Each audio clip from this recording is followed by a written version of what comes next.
سلامتی ہو آپ سب سننے والوں پر۔ ہم سب خوش قسمت ہیں کہ رمضان کے مہینے میں زندہ اور سلامت ہیں۔ رمضان کا مہینہ بہت خاص ہے۔ رمضان کے مہینے کا نام اللہ تعالیٰ نے رمضان خود رکھا۔ باقی 11 مہینوں کے نام عربوں نے رکھے ہیں، لیکن رمضان کا نام اللہ رب العزت نے خود رکھا۔ رمضان میں شیطان کو باندھ دیا جاتا ہے۔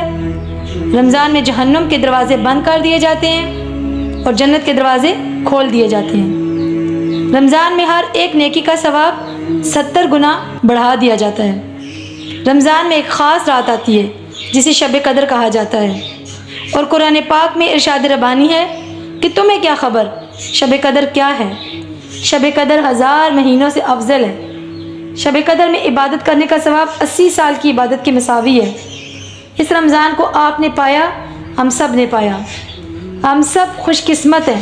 اس رمضان میں زیادہ سے زیادہ توبہ کریں، استغفار کریں اور اللہ سے رجوع کریں، اور اپنے سب گناہوں کو معاف کروانے کے لیے ہر ایک ممکن کوشش کریں۔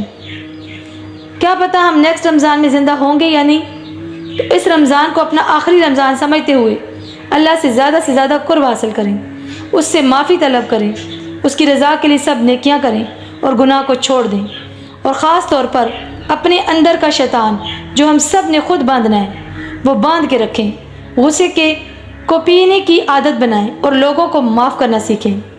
قرآن پاک کے اندر ارشاد ربانی ہے، یا ایھا الذین آمنوا ادخلوا فی السلم کافۃ ولا تتبعوا خطوات الشیطان انہ لکم عدو مبین۔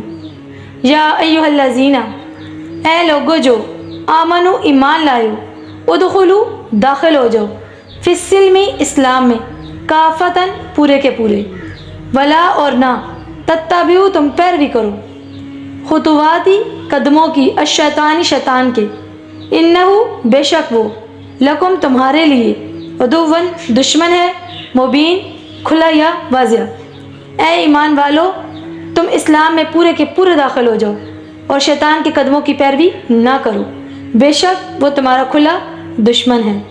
اللہ ہم سب کو اپنی پناہ میں رکھے، آمین یا رب العالمین۔